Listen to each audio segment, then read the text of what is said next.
Should you use wax gaskets or rubber gaskets for toilets? Let's talk about it. I'm Kenny Molotov, licensed plumber, professional magician, and entertainer. On this channel, I go through the ins and outs of my career in plumbing. I take you through a day in the life and we talk tools, theory, and mindset. I'm trying to give you an arsenal of knowledge and an online resource so you can take this trade head on and find yourself successful on the other end.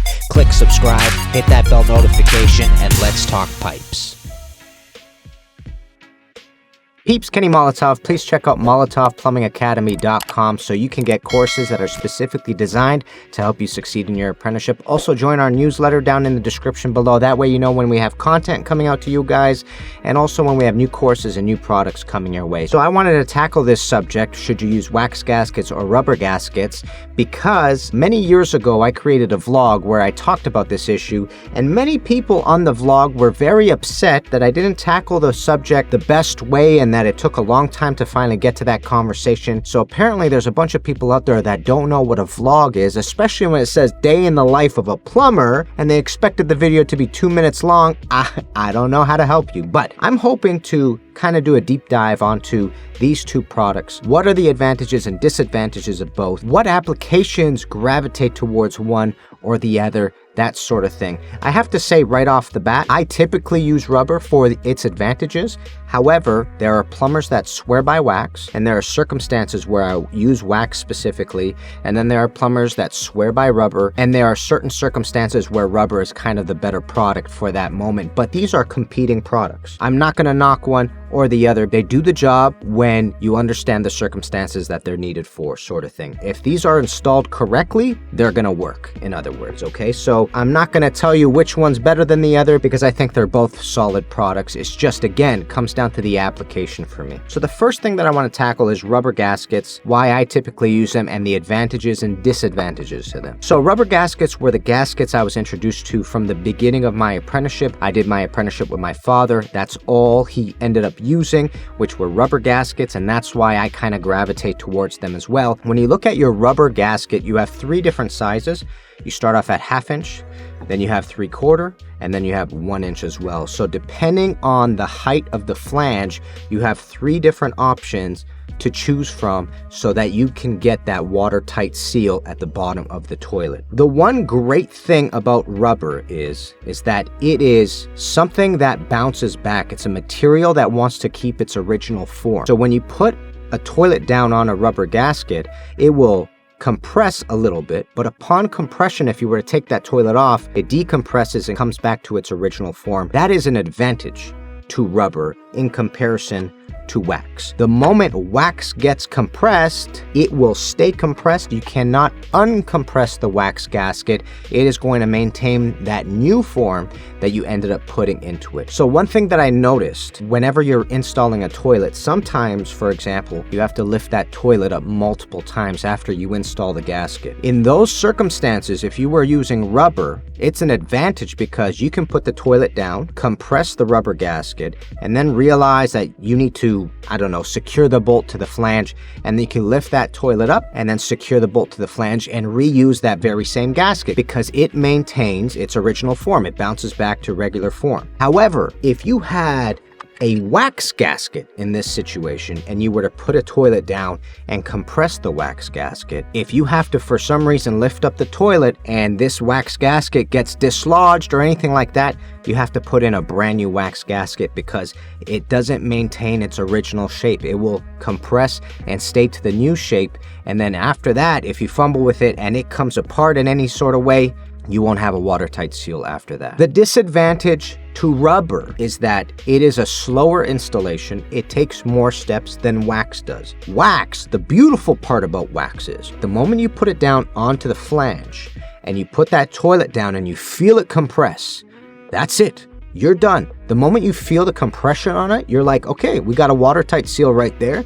Secure the bolts. If all the other variables like a wobble is not there and you don't have to lift up the toilet again, you are golden. You can continue on with the installation and you can be fairly confident this is going to be a watertight seal. That's the beautiful part. It is streamlined. It is one time and you're good to go. The thing about rubber is that again, you are given 3 different sizes, 1/2 inch, 3/4, and 1 inch in the center. So Because you were given these 3 different gaskets, you have to now attempt to figure out which gasket is getting the right amount of compression. A lot of times if you see my day in the life of a plumber vlogs, what you'll notice is I take a gasket, throw it down onto the flange, I put the toilet down, and I play with the toilet. I'm there to see if I'm feeling the compression, because sometimes you will put that toilet onto the flange and you won't feel the gasket whatsoever, which tells you that the gasket is too small. So you're gonna have to move up to the next size. So upon getting onto the next size, you then play with it again, see if you feel the compression on the way down,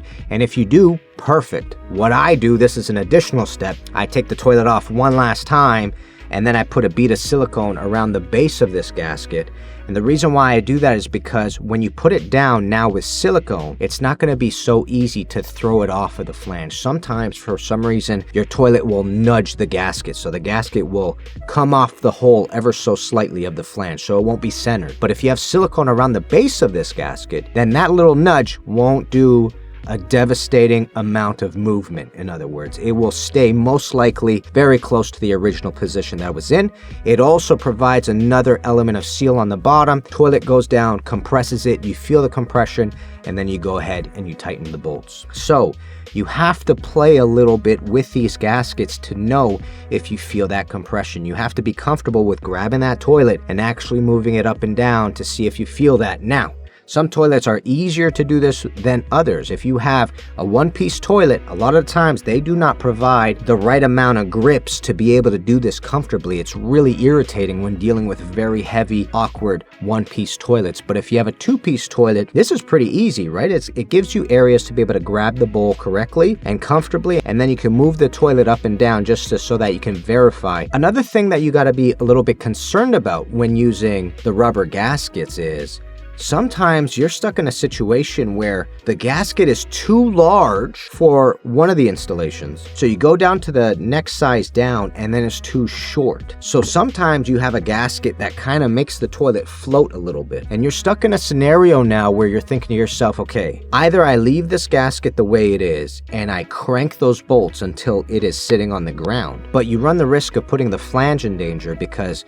especially if you have a PVC flange, a lot of times those flanges can break, right? They will just snap and the bolts will come out because of that. So you got to be worried about the amount of torque you put onto those flanges and also those bolts. So if you're ever in a situation where you're doing that, you just have to pay a little bit of attention as to how high the toilet is.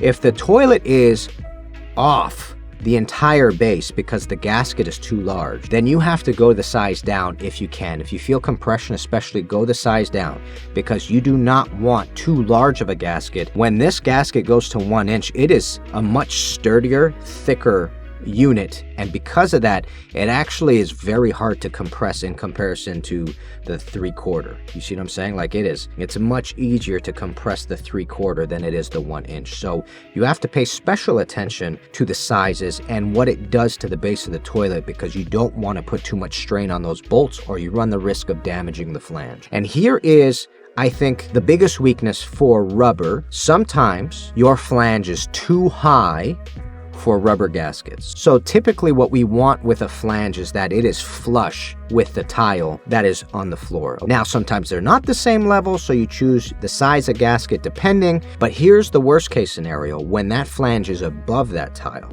Because if that flange is above that tile and you take your smallest gasket, your rubber one, and you put it and it's 1/2 inch, right? You throw it down onto the flange and then you put the toilet down. Sometimes the entire toilet is floating above the floor because the flange is too high and then your smallest rubber gasket is too high.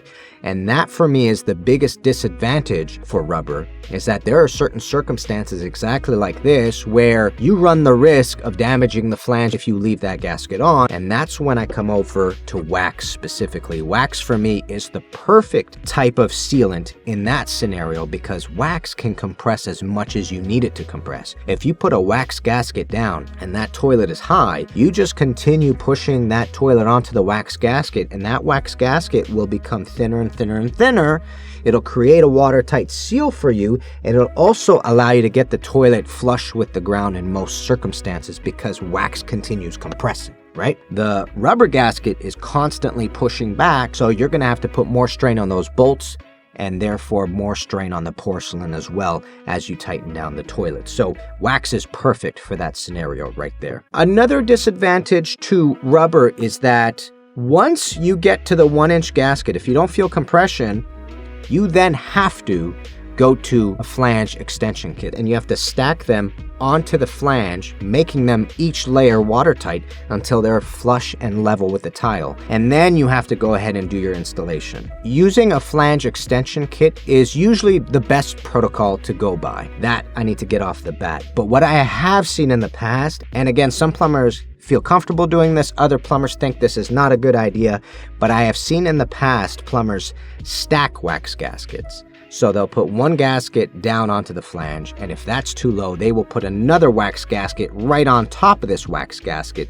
And what will happen is upon compression, they will both meld into one wax gasket, but just stacked one on top of the other. That is one thing that I have seen done in the past, and some plumbers opt to do that. I am in favor of building up the flange first and then using either type of gasket in that installation. But also, since we're on the topic, there are also wax gaskets that are jumbo. This is a Odie Max Wax Bull Ring. This thing is ginormous, so it's a massive wax gasket. Let me show this to you real quick. Okay, so take a look at this beast right here. Look at this beast versus this beast right here, okay? So if you're ever in a situation where you have a really low flange and you swear by wax, this is the beast that you're going to go for. This is thicker than 1 inch, I'm pretty sure, man. This is massive. But it's the same concept as your 1-inch rubber gasket, right? Your 1-inch rubber goes down onto your low flange, and you're hoping that it will get a watertight seal for you. Same thing with this piece. You could do the same thing with this wax gasket. Couple of things that I just have to say off the bat. I don't enjoy the texture of wax. That is one thing that I don't know if it should be part of your installation requirements. If you're gonna hate the material, I don't enjoy the material. I find that it gets everywhere. The moment I feel wax on my fingers, I feel like I'm dirty, even though they're brand new wax gaskets. So that might be a mental block for me. Whenever I'm handling rubber, I'm okay with it, you know? Like, the worst part is whenever like you're cleaning up wax, you need a spatula to clean up wax. Whenever you're cleaning it up and some of it gets somewhere where you don't even see, all of a sudden you're seeing wax all over the floor because you managed to step into that one little piece of wax. It gets all over your steel toes, and now you got a trail that can follow you out to the truck of wax footprints, and you're like, ugh, this is disgusting. I hate this. That does not make the product bad. These are solid products that seal perfectly fine.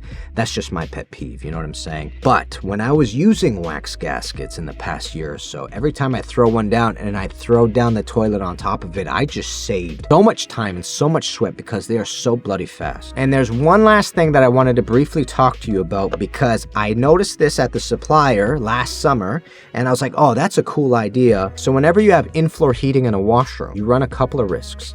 The first risk is if you're using a wax gasket, that in-floor heating can actually melt the wax, so you'll lose your seal altogether. If you have rubber, a lot of times what'll happen is rubber will start to dry up, crack, and then you can lose your seal off a rubber gasket as well. So they both are weak options in floor heating because of this situation. So last summer, I was at the supplier and I saw this other gasket on the market. This is called an elastic gasket by Lincar. And I am not sponsored by any of these gaskets, by the way, but I saw this and I just wanted to bring it out to you all. So Lincar has an elastic gasket specifically for that situation. It kind of feels like a rubber. It also looks like wax, but essentially it's supposed to maintain a longer seal under the circumstance that you have in-floor heating. So it's not going to dry up like rubber and it's not going to melt like wax. So this is the option that you have if you ever have a situation where you have in-floor heating. Elastic gasket provides a leak-proof seal that is impervious to vermins, molds, odors, and gases. It is sticky, resilient, and flexible and easy to install in all temperatures. Fits 3-inch or 4-inch waistlines for all floor type closeted bowls, extends the discharge opening for a more positive seal, assures proper bowl So that's just something to keep in mind. If you ever run into a situation where you have in-floor heating and the wax gaskets keep melting and the rubber gaskets keep drying up and cracking and losing their seal, you got an option here. The Elastic Gasket with Flange by Lincare. Waterline, 65 years of innovation, okay? So peeps, I hope this was useful to you. I wanted to do a review on both of these products because I think they both are solid, and depending on your situation, you might want to choose one over the other. Also, it gives you the opportunity as a plumber to figure out what your style is. You got to figure out what's good for you, sort of thing. Do me a favor, let me know in the comments below what you prefer, and if there are any other topics you want me to cover, let me know down in the comments below as well. Peeps, do me a favor, if you haven't already, hit that subscribe button down below and that bell notification so you know exactly when we're getting videos. Smash that thumbs up, share with friends, and I'll see you plumbers very soon. Kenny Molotov, guys. Peace, baby.